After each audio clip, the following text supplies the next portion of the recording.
네, 오늘의 말씀 함께 나누시겠습니다. 따라합니다. 회개와 속량. 네, 오늘 우리 삶 속에서 자주 외쳐지지 않는 단어들이 아닌가 생각합니다. 사순절에만 경험하는 말씀이 된다면 참 슬프고 안타까운 일일 것이고, 이 제목이 또 이런 말씀들이 우리 삶에서 수시로 선포되고 수시로 기억된다면 얼마나 좋을까 싶어요. 그렇기 때문에 여러분께서 교회를 끊임없이 나오려고 노력을 해야 되는 이유가, 밖에서는 일주일 내내 살아도, 한 달 내내 살아도 듣기 어려운 이야기들입니다. 우리가 반드시 붙들고 가야 될 가장 중요한 이야기들을 한 번도 듣지 못한다면 얼마나 힘들겠습니까? 그러므로 우리는 또다시 교회로 오고 또다시 교회로 나와서 이런 말씀들을 내 뼈에 새기고 내 마음에 새겨서 우리의 삶을 예수 믿음으로 살아갈 수 있다면 얼마나 좋겠는가. 시대가 아무리 변한들 진리가 변하겠습니까? 우리 시대가 아무리 화려한들 여러분, 이 진리의 말씀이 다르게 변화될 수가 없다는 겁니다. 그렇기 때문에 우리는 이 말씀들을 붙잡기 위해서 노력을 해야 되고, 그러기 위해서 시간도 비워야 되고 마음도 집중을 해야 되고, 또 힘들고 또는 귀찮지만 우리의 몸을 또 일으켜야 되고, 이런 시간들을 반드시 가지셔야 됩니다. 오늘 우리의 모든 삶의 시간들을 어디에 초점 지어지고 어디서 출발하는지를 다시 회복하는 그런 사순절이 되기를 바랍니다. 내 삶이 너무 들떠 있었구나. 내 삶이 너무 가로막혀 있었구나. 내 삶이 너무 진리와 멀어져 있구나. 이런 것을 우리가 다시 되찾고, 그럼으로써 우리의 삶이 어디서 출발할지, 우리의 삶이 어디로 우리가 천착할지, 그러므로 우리의 삶이 어디로 귀결될지, 이런 방향성을 잘 잡고 가는 것이 진정한 그리스도인의 삶이 아니겠느냐. 그러면서 오늘 우리는 정말로 너무나도 소중한 이 회개와 속량이라는 주제로 함께 묵상하게 될 때에, 이 말씀이 결국 내 삶을 이끌고 내 삶을 살리는 그런 하나님의 음성이고 하나님의 말씀이구나. 이것을 우리 모두가 함께 깨닫는 은혜가 함께 하시기를 축원드립니다. 우리의 삶 속에 여러분, 참 이 신앙의 문제는 굉장히 중요한데 오늘 우리는 너무 좀 등한시하고 살아가는 것이 아닌가. 예배로 나옴이, 기도하는 시간들이, 말씀을 묵상하는 시간들이 내 삶에서 어느 정도 차지하고 있을까 한번 생각해 보시기 바랍니다. 우리가 그리스도인으로 오늘날을 살아간다고 하면서 정말로 그리스도인다움이라는 것이 내게는 얼마나 있는가. 정말로 내가 교회 나오지 않는 이상은 우리가 눈 씻고 찾아봐도 그리스도인다움이라고는 찾아볼 수 없는, 혹시 그런 삶의 태도, 그런 삶의 시간들을 내가 갖고 있지 않는가. 우리 교인들이 아니고서는 도무지 나를 그리스도인으로 봐주지 않는 그런 성도의 삶을 내가 살고 있지 않는가. 이것을 우리가 다시 한번 더 돌아보면서 우리의 삶을 반성할 수도 있어야 되겠습니다. 그래서 그리스도인다움이 그냥 나오는, 뿜어져 나오는 그런 삶을 우리가 앞으로 살아갈 수 있다면 얼마나 좋을까. 우리 교회가 감당해야 될 일이 저는 그런 거라고 봅니다. 행사를 많이 하고 그냥 여기서 그냥 우리끼리 성경 공부하고 이런 것이 아니라, 여러분들이 예배를 드리고 돌아가는 그 삶의 자리 가운데서 그리스도인다움이 품어져 나오는, 그 향기가 나타나는, 그 사람의 생각에서, 그 사람의 행동에서, 그 사람의 표현에서 그리스도인다움이 나타나는 그런 모습을 우리가 꿈꾸면서 이 공동체를 세워나가야 되지 않겠는가. 그렇기 때문에 오늘 우리는 이 말씀을 다시 한 번 더 우리의 마음에 새기고요, 이것을 우리 중심에 꼭 붙잡는 그런 은혜의 시간이 될 수 있기를 바랍니다. 우리 신앙이 사순절의 은혜에서부터 시작을 하거든요. 이걸 우리가 붙잡지 못한다면 다 놓치는 것이다. 오늘의 말씀 1절에서 9절까지 보게 되면요, 두 부분으로 나누어져 있습니다. 1절에서 5절이 하나의 이야기고 6절에서 9절까지가 또 하나의 이야기입니다. 1절에서 5절까지는 두 개의 사건이 나오고요, 6절부터 9절까지는 하나의 비유가 나타납니다. 크게 두 부분으로 나뉘는데 이것은 하나의 주제를 갖고 있다는 것을 우리는 알 수가 있습니다. 하나씩 살펴보게 되면 두 개의 사건이 나오는데요, 먼저 빌라도가 갈릴리 사람들의 피를 제물에 섞었다는 이야기입니다. 이게 무슨 말일까? 설명이 안 되어 있으니까 우리가 생각을 해봐야 되는데, 당시 유대 사회에는 이 로마의 지배 속에 있었기 때문에 그 로마에 대해서 끊임없이 저항하는 사람들이 있었습니다. 굉장히 폭력적인 사람들이죠. 열심당원들입니다. 그들은 늘 가슴에 칼을 품고 다니면서 로마 사람들에게 저항하고 그러면서 유대 땅의 해방과 독립을 바랬던 그런 사람들이 굉장히 좀 과격한 모습들을 갖고 있죠. 그러다 보니까 게릴라전들이 수시로 한 번씩 일어나는 일이 있었고 그럴 때마다 로마 군인들이 이 유대인들을 죽이는 또 그런 일들이 종종 있었던 것입니다. 혹시 오늘의 이야기가 그것과 관련이 있는 것이 아닌가 그런 생각도 해볼 수가 있습니다. 자, 그렇게 해서 갈릴리 사람들이 죽었어요. 그리고 빌라도가 그 피를 제물에 섞었다는 이야기를 누군가가 예수님에게 전했습니다. 그런데 그 사건도 사건이지만 그 이야기를 전하는 사람들의 의도와 그 마음에 무슨 생각이 있었냐면 이렇게 비참하게 죽는 사람들은 그들이 일반적인 사람들보다 죄가 더 많기 때문이 아닐까 그런 생각을 했다는 겁니다. 근데 예수님은 그런 생각에 동의하지 않으셨어요. 주님께서 그런 사람들에게 뭐라 말씀하셨냐면 너희도 만일 회개하지 아니하면 이같이 망하리라 이렇게 말씀을 하십니다. 그리고 또 하나의 사건이 나옵니다. 그게 뭐냐면 실로암 망대가 무너졌어요. 실로암에서 망대가 있고 그 망대로 이렇게 또 적을 살피고 주변을 살피는 그런 망대가 있는데 그 망대가 무너짐으로써 18명의 사람이 죽었습니다. 안타까운 일이죠. 또 이 소식을 예수님에게 전하면서 똑같은 생각입니다. 이 사건에서 죽은 사람들도 다른 사람들보다 죄가 더 많기 때문이 아닐까요? 그죠? 늘 일반적인 우리의 생각이죠. 뭔가 문제가 생기고 어려움 당하고 그러면은 저 사람이 무슨 죄를 지어서 저럴까? 우리가 알지 못하는 무슨 잘못이 있지 않을까? 그런 생각을 사람들이 한다는 겁니다. 근데 주님은 거기에 동의하지 않으십니다. 5절 말씀해 보면 너희가 만일 회개하지 않으면 너희도 똑같이 망하리라. 그렇게 말씀을 하신다는 거예요. 그리고 난 뒤에 6절부터 9절까지 하나의 비유가 나옵니다. 이 비유도 같은 맥락 속에 있는데요. 한 사람이 자신의 포도밭에 거기다 무화과 나무를 심었습니다. 포도밭에 왜 무화과 나무를 심었을까? 그건 중요한 게 아니겠죠. 포도 열매가 시원찮으면 거기에 또 다른 또 유실수를 심어서 열매를 거둘 수가 있습니다. 근데 무화과 나무를 심었어요. 그리고는 그 나무가 열매를 맺을 때까지 충분히 기다렸다가 무화과를 따고자 해서 갔는데 나무에서 무화과 열매를 볼 수가 없었습니다. 그래서 이 주인은 실망했죠. 그래서 포도원지기에게 말합니다. 이 나무를 찍어서 버리라. 소용없다. 그렇게 이야기하고 그러면 다른 나무를 심자 그런 의도 아니겠습니까? 어찌 보게 되면 합리적인 생각이다, 판단이다 그렇게 말할 수가 있지요. 근데 포도원지기가 그 주인에게 말합니다. 그럴 수도 있겠지만 한 해만 좀 더 기다려 주십시오. 제가 땅도 파고 물도 주고 거름도 주고 해가지고 반드시 이 나무가 열매를 맺도록 내가 한번 힘써 보겠습니다. 그렇게 이야기를 합니다. 그렇게 해서 기회를 얻게 돼요. 이렇게 볼 때 여러분 앞에 두 개의 사건과 이 무화과나무 비유가 주는 동일한 교훈이 있는데 그 교훈이 뭘까라는 거죠. 그게 바로 회개입니다. 회개. 이 사순절에 우리가 중요하게 여겨야 될 것이 회개라는 주제라는 것을 말해주는 겁니다.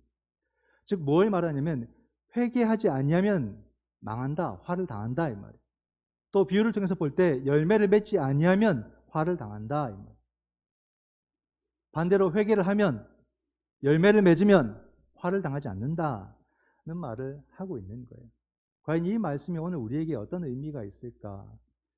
우리에게 회개는 무엇이며 우리에게 열매 맺음이란 무엇일까? 이걸 우리가 중요하게 고민을 해봐야 된다는 거죠.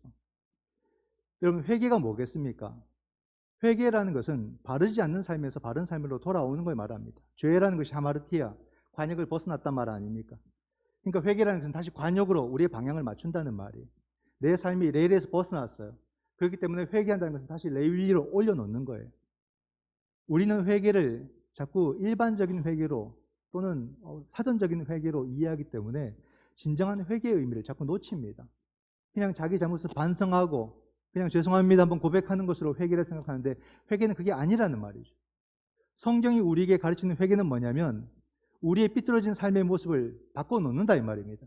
올바른 방향으로 세워놓고 올바른 목적을 향해 가도록 돌려놓는 것, 그것이 바로 회개라는 것을 말해주는 거예요. 그러니까 우리가 사과하는 것을 회개라고 생각하니까 아무리 회개를 해도 바뀌는 게 하나도 없는 거예요. 눈물 흘리고 콧물 짜고 그렇게 기도해도 바뀌는 게 없다 이 말입니다. 성경이 말하는 회개를 이해하려고 하지 않고 그냥 자기 마음 한번 후련하고자 그렇게 자꾸 쏟아내는 거예요. 용서해달라고, 잘못했다고. 그러고는 돌아갑니다. 아이고 속이 시원하다. 그러고는 바뀌는 게 없는 겁니다.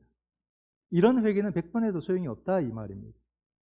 회개라는 것은 벗어난 관역이 다시 그 관역을 향해 가도록 만들어 놓는 것, 그것이 회개라는 거예요. 우리는 성경이 말하는 회개를 얼마나 이해하고 있고 그 성경이 말하는 대로 얼마나 우리를 다시 바꿔놓고 있는가, 얼마나 올바른 회개를 하고 있는가, 그걸 한번 생각을 해보셔야 됩니다.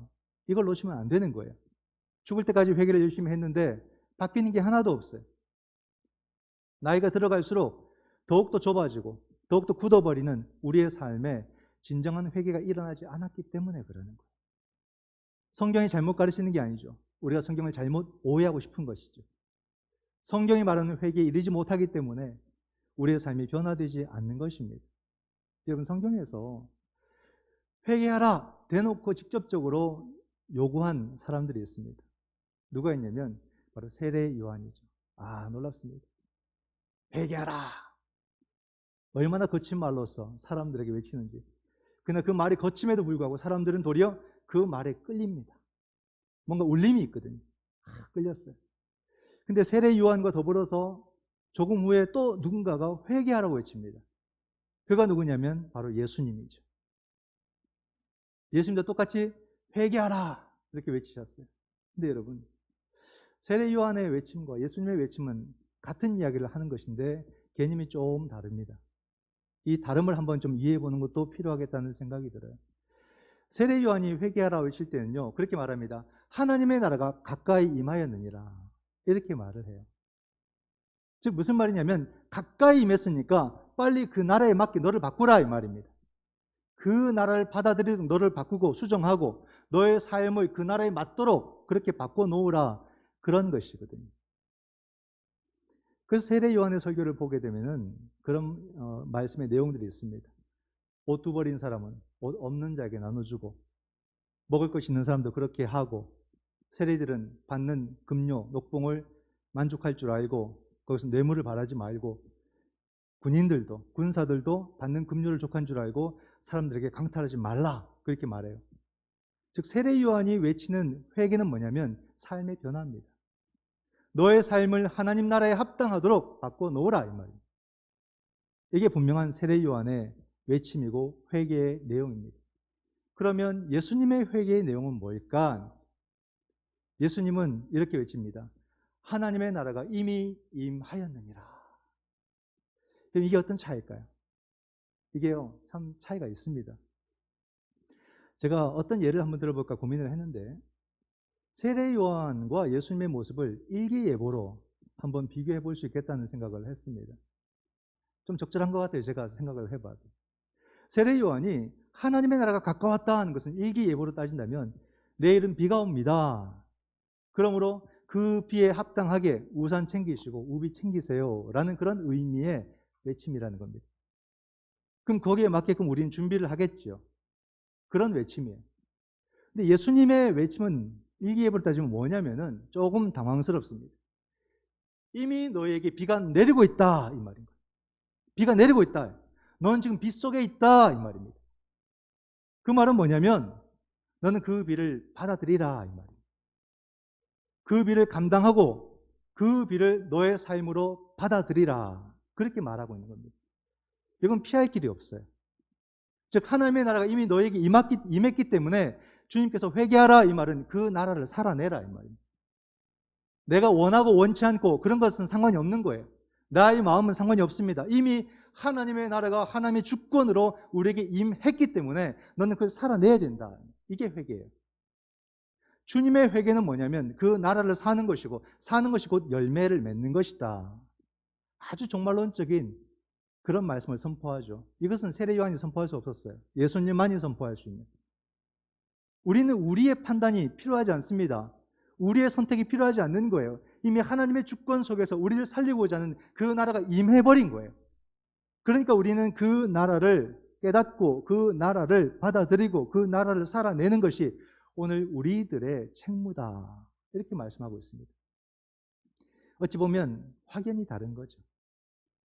여러분, 오늘 우리가 하나님 나라가 무엇이고 그 나라를 산다는 게 무엇인가, 이걸 한번 생각해 보셔야 됩니다. 하나님의 나라가 뭘까? 제가 자주 말씀드리는 설교 중에 하나죠. 하나님의 나라는 어떤 영토나 공간 개념이 아닙니다. 하나님의 나라는 바로 통치의 개념이에요. 하나님의 다스림, 하나님의 통치가 있는 것이 바로 하나님의 나라다. 하나님의 주권이 이루어지는 것이 하나님의 나라다. 그러므로 우리가 주의 말씀을 묵상하고 그 말씀대로 살 때 하나님의 주권이 우리를 통해서 나타나기 때문에 하나님의 나라가 임하는 것이다. 이렇게 말합니다.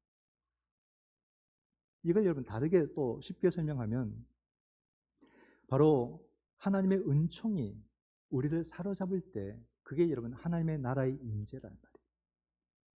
주님의 그 사랑과 그 은혜가 나를 확 사로잡을 때 그게 바로 하나님의 나라 가운데 우리가 서게 되는 놀라운 사건이 된다 이 말입니다.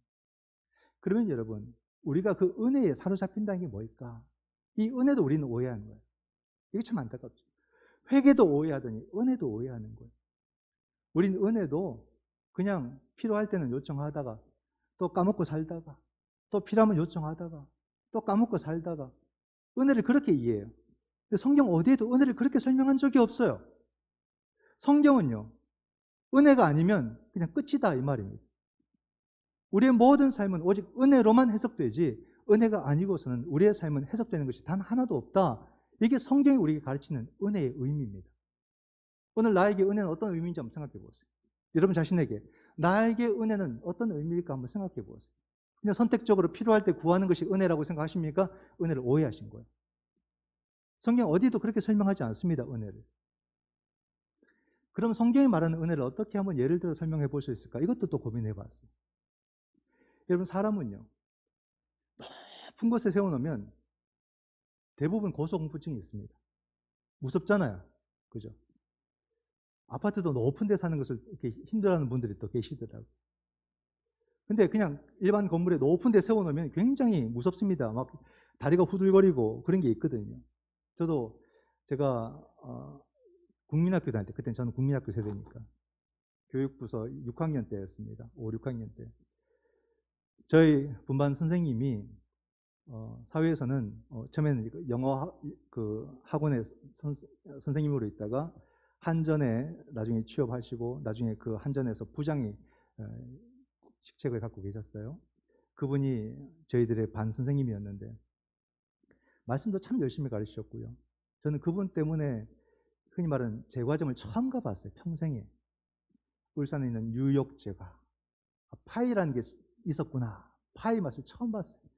입에 살살살살 녹는 그 맛. 우유 한 잔과 함께. 저는 딴 세상인 줄 알았습니다. 그것을 경험하게 해주셨고요. 한 번은 당신의 회사로 반 아이들을 또 이렇게 초대해가지고 회사 견학을 시켜주는 거예요. 근데 울산의 그 바닷가에 높은 꿀뚝이 크게 세 개 있고 한전이 거기에 위치하고 있습니다. 아주 경관이 좋아요. 근데 엘리베이터를 타고 쭉 올라가는 거예요. 선생님 따라 못 모르고 막 올라갔죠.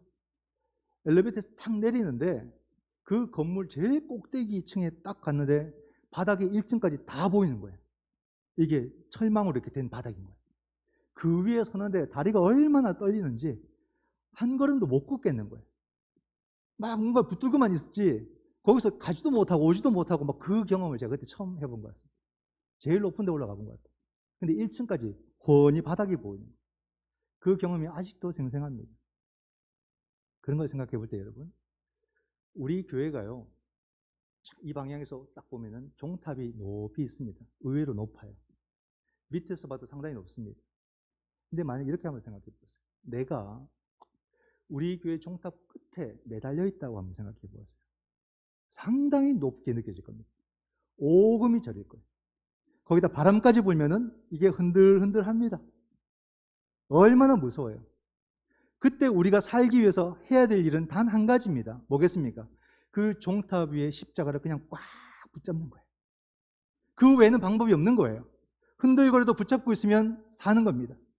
그러니까 살기 위해서 이것은 뭐 한 손도 아닙니다. 두 손으로 그냥 종탑을 꽉 그 십자가를 있는 힘을 다해서 붙들고 있어야 되는 거예요. 이 느낌 느껴지십니까? 이게 은총이다 이 말이에요. 성경이 말하는 은혜는 그런 식으로 붙잡아야 된다 이 말이에요. 은혜가 아니면 안 되는 거예요. 이걸 놓아버리면 나는 끝나는 거예요. 내 삶의 의미는 없다 이 말입니다. 성경이 우리에게 가르치는 은혜는 절대적인 거예요. 그거 외에는 없다 이 말입니다. 그리스도의 은총, 하나님의 은혜만이 내가 살 길이고 이것을 통해만이 내 삶을 살아갈 수 있다. 이렇게 가르치는 게 은혜인 거예요. 우린 하나님의 은혜를 이렇게 생각하느냐? 내 삶을 살아가는데 은혜를 이렇게 나는 하나님께 간구하고 있느냐? 주여 내게 당신의 은혜가 아니면 안 됩니다. 그 은혜를 내게 주소서. 그 은혜의 의미를 그렇게 나는 오늘도 외치고 있느냐? 여러분, 오늘날 그리스도인으로 산다는 게 무엇인지에 대한 진지한 관심이나 질문을 잘 하지 않습니다. 이게 참 안타까워요. 그냥 너무 쉽게 생각합니다. 그냥 착하게 살면 되지 않아? 그냥 열심히 살면 되지 않아? 에이, 나만큼만 살아. 그럼 이미 성공한 거지. 자기 기준으로 이야기를 합니다. 이것은요, 그 삶의 절박성이 없는 거예요. 십자가를 간절히 붙들어 본 경험이 없는 사람의 말들이, 정말로 살고자 은혜를 간절히 구하면서 붙들어 본 경험이 없는 사람이 내뱉는 말들. 그리스도인이 그 삶의 매너리즘에 빠진 거예요. 하나님을 향해서, 말씀을 향해서, 예배를 향해서, 은총을 향해서 간절함이라고는 찾아볼 수 없는 오늘날 그리스도인들의 모습. 그냥 땀은 배반하지 않아 열심히 살면 돼, 이런 식으로 살아가는 거예요. 이게 오늘 나의 모습이 아닐까? 이것이 오늘 우리들의 모습이 아닐까? 이런 사람들은 주님이 직접 찾아오셔가지고 그를 초대해도 주님 앞에서 주여, 내가 지금 소도 사야 되고 장가도 가야 되고 차도 사야 되고 집도 사고 땅도 받은 게 있고 돈도 벌어야 됩니다. 주여, 내가 좀 바쁩니다. 그렇게 말하지 않겠습니까? 뭘 말하는 겁니까? 내 삶의 절박성이 있느냐? 이런 질문을 하는 거예요. 당신은 예수 그리스도 십자가, 종탑 위에 그 십자가를 정말로 죽기 살기로 한번 붙잡아본 경험이 단 한 번이라도 있느냐? 이 질문을 해보는 거예요. 오늘 나에게 그리스도는 과연 그런 존재인가? 정말로 살려고 주님을 찾고 부르짖었던 그런 경험이 내게는 있는가? 우리의 모든 삶이, 우리의 모든 신앙이 이 십자가로 인해서 시작이 됐는데 십자가를 간절히 붙들어 보려고 그렇게 하면 우리는 간절히 기도해 본 적이 있는가? 이 십자가의 은혜가 우리에게 회개고 속량이고 생명이라고 말해주고 있다, 이 말입니다. 그렇기 때문에 우리는 이 십자가를 놓칠 수가 없고 잊어버릴 수가 없는 것이죠. 여러분, 성경에서는 십자가를 바로 속량, 죄사함이라고 우리에게 가르쳐줍니다. 골로새서 1장 14절 말씀을 보면 그 아들 안에서 우리가 속량 곧 죄사함을 얻었도다. 이 죄사함, 우리가 들어보지도 못한 단어, 아니 까마득히 잊어버린 단어들이 막 나와요. 속량, 죄사함. 오늘 내 삶에 여러분 죄사함이라는 단어가 얼마나 소중할까 한번 생각해 보셨습니까? 나는 죄사함을 좀 묵상하면서 사는가 한번 생각해 보셨습니까? 이게 얼마나 소중한데 우리는 이걸 다 잊고 살아요. 이걸 잊고 사니까요, 진정한 믿음의 세계를 단 한 번도 경험할 수가 없어요. 교회를 그토록 다녀도 주여 주여 해도 믿음의 세계를 정말로 아름답게 경험해 보지를 못하고 사는 겁니다. 왜? 죄사함의 은혜가 뭔지 모르는데, 내가 용서받고 산다는 게 뭔지 모르니까, 내 죄가 용서함을 받았다는 그 의미가 모르니까 믿음의 세계를 깨닫지 못하는 겁니다. 이것이 오늘날 우리들의 모습이 아닐까. 여러분, 성경이 말하는 죄는 뭘까요? 아까도 말씀을 드렸죠. 하마르티아, 목적에서, 관역에서 벗어나는 거 아닙니까? 즉 이걸 다른 말로 하면요, 하나님 없는 삶을 사는 것을 죄라 말합니다. 하나님과 무관한 삶을 사는 것을 죄라 말합니다. 한 주를 살아도 과연 우리는 얼마나 하나님 안에서 살았는가, 아니면 한참 하나님과 멀어진 삶을 살았던가. 이젠 예배도 기대감이 없고 기도에도 까마득히 잊고 살고 말씀은 뭔가 싶고, 혹시 내 삶이 그렇게 살아가고 있지 않습니까? 이게 바로 죄인 거예요, 여러분. 이게 바로 원죄 우리의 모습입니다. 예배를 더 이상 사모하지 않고 기도에 몰입하지 않고 말씀과는 동떨어져 있는, 말씀은 목사님만 외치는 거겠지 생각하고 그렇게 우리가 말씀을 내버려 두고 살고, 그렇게 산다면 그것이 바로 하나님과 멀어진 삶 아니겠습니까? 하나님과 멀어진 삶은 뭡니까? 결국 자기 힘으로 자기를 관리하고 자기 힘으로 자기 삶을 가꾸어가고 결국 그렇게 해서 자기 생명을 자기가 완성할 수 있다고 생각하는 교만이에요. 교만. 오늘 우리가 그저 열심히 사는 것이 답이라고 믿고 살아가는 그리스도인들이 바로 이런 삶을 사는 거 아니겠습니까? 하나님 안 믿어도 큰 문제가 없네. 교회 안 나가도 큰 문제가 없네. 기도 안 해도 별 문제가 없네. 오늘날 이런 모습 속에 너무 익숙해져 버린 우리 그리스도인들의 모습 아니겠어요? 과연 이 모습이 어떤 모습이겠습니까? 예수 그리스도의 십자가의 은총을 거부하는 삶이에요. 그 은총을 완전히 잊어버린 삶이에요. 이건 우리 모두의 공통된 그런 문제 아니겠습니까? 질문들 아니겠습니까? 오늘 한국 교회가 다 이 위기 속에 빠져가지고 굉장히 지금 허우적거리고 있는 겁니다. 그럼 여러분, 십자가의 속량, 십자가의 은혜는 뭘까요? 죄사함의 은총이라는 것은 뭐냐면 내 삶을 더 이상 내 힘으로 사는 것이 아니라 하나님의 능력으로 사는 것을 말하는 겁니다. 이게 십자가의 은혜예요. 내 의로 사는 것이 아니라 그리스도의 의로 사는 것이 십자가의 은혜다 이 말입니다. 이게 바로 죄사함의 은총이에요. 이게 바로 속량의 은혜입니다. 그러니 얼마나 이 죄사함의 은혜가 우리에게 중요합니까? 내 힘으로 더 이상 아둥바둥 사는 것, 그런 삶이 아니라 그리스도께서 내 삶을 이끌어 가시는 그런 은총의 삶에 우리 몸을 실는 것, 이게 바로 죄사함의 은총이다 이 말. 이걸 어떻게 놓쳐버릴 수 있겠냐 이 말입니다. 이 말씀과 이어지는 것이 주님께서 무엇을 먹을까, 무엇을 마실까, 무엇을 입을까 염려하지 말라는 말씀도 다 같은 맥락 속에 있는 거죠. 바로 주님의 의로 살아가며 성령의 충만함으로, 성령의 능력으로 살아가는 그 삶을 그렇게 말해주는 것입니다.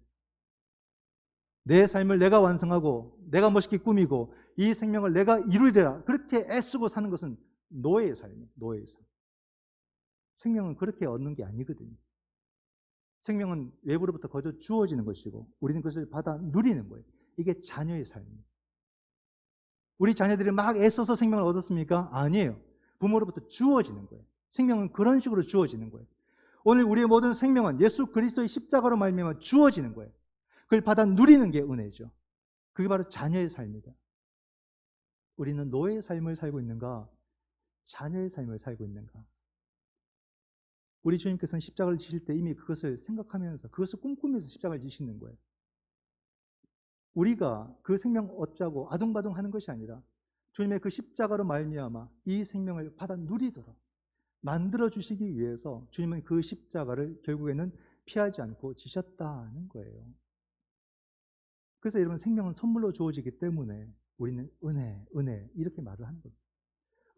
은총 이렇게 말하는 거예요. 그게 아니면 살 수 없다는 거죠.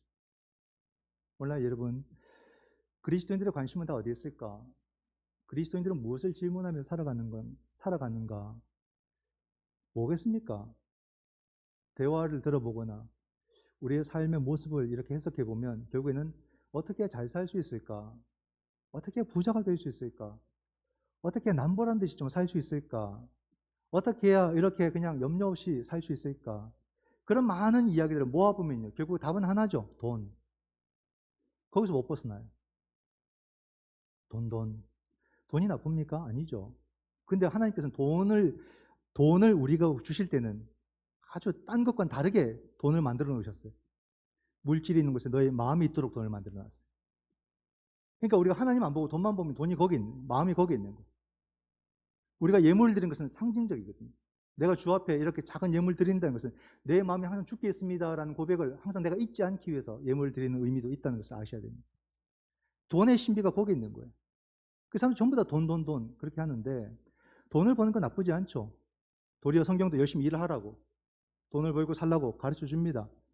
그러나 여러분 가만히 보십시오. 주님께서 우리의 생명을 살리시고 우리의 생명이 살도록 하기 위한 모든 기본적인 것은 돈과 전혀 무관합니다. 내가 부자가 되는 것과 내가 많은 물질을 갖는 것은 구원과 전혀 상관이 없더라 이 말이에요.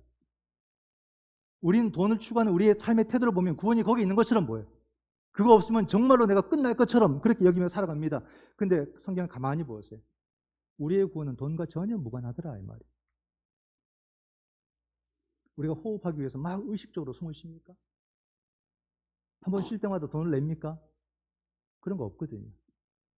마음껏 우리는 자유롭게 숨을 쉬고 자유롭게 저 태양빛 가운데서 우리는 그 빛을 따스하게 쬐고 자유롭게 모든 이 자연들을 누리며 느끼며 살아가고 이꽃의 아름다움도 느끼고 이꽃의 향기도 느끼고 모든 사람들을 사랑하는 그 마음도 갖고 또 정말로 아름다운 친구가 되어주기도 하고 누군가의 그 위로한다고 손을 잡아줄 수도 있고 정말로 끝없는 길을 마음껏 걸어갈 수도 있고 그러니까 우리가 생명이 살아가는데 가장 기본적인 요소는 전부 다 돈과 무관하게 이미 하나님께서 다 세팅을 그렇게 해놓으셨어요. 근데 사람들 거기 자꾸 돈의 의미를 자꾸 담기 시작합니다. 사랑에도 돈 담고 의리에도 돈 담고 자인에도 돈을 담고 그러면서부터 복잡해지기 시작하고 왜곡되기 시작하는 거죠. 우리의 생명이 살아감의 가장 기본적인 요소는 전부 다 돈과 무관하게 누리도록 누구나 다 누리도록 만들어 놓으신 거예요. 그러나 또 하나의 비밀은 이 모든 것을 온전히 누리는 비결이 뭐냐면 그 십자가를 꽉 붙잡는 경험이 있을 때에 이 은혜를 온전히 누리도록 그렇게 만들어 놓으신 거예요. 그러니 여러분 은혜가 얼마나 귀합니까? 그 은혜를 다시 한 번 더 간구하게 될 때에 온 세상을 달리 보게 되는 그런 비전, 시각을 새롭게 가지게 되는 거죠. 내 모든 삶이 은혜 가운데 있고 정말로 내 모든 삶이 넉넉한 하나님의 은총 가운데 있구나 하는 것을 알게 되는 겁니다. 여러분 오늘 우리 삶, 이 화려한 시대, 발전한 시대 전혀 상관없습니다. 어떤 시대가 되더라도 우리의 삶을 풍요롭게 하고 기름지게 하는 모든 것은 바로 이 십자가로 말미암는 회개의 열매의 삶이다 하는 거죠. 십자가의 의미를 되새기고 그로 말미암는 우리의 삶이 그 삶을 살아내는 그 회개와 열매의 삶을 살게 될 때에 비로소 우리는 진정한 행복이 어디에 있는가를 체험하게 되는 거예요. 여러분 교회 와서 어떻게 부자 되는가 질문하지 마세요. 교회 와서 어떻게 대박 나는가 그런 질문하지 마세요. 그건 세상 나가면 얼마든지 답이 많습니다. 거기서 찾으시고요. 하나님의 교회는 생겨나서 없어질 때까지 오직 십자가의 예수 그리스도만을 전할 것입니다. 그 예수 그리스도의 십자가를 우리가 묵상하게 될 때에 그 삶이 가장 풍성한 삶이고 그 삶이 가장 행복한 삶이고 그 삶을 통해서만 나는 살아갈 수 있음을 깨닫게 될 줄 믿습니다. 이 사순절이 우리 모든 교우들이 주님을 만나는 시간이 되기를 바라고 내 삶이 하나님 나라 안에 살아가고 감당해내는 복된 삶으로 변화되는 은혜의 시간이 되어서 여러분 삶 속에 놀라운 열매가 넘쳐날 수 있기를 주님의 이름으로 축원드립니다. 기도하겠습니다.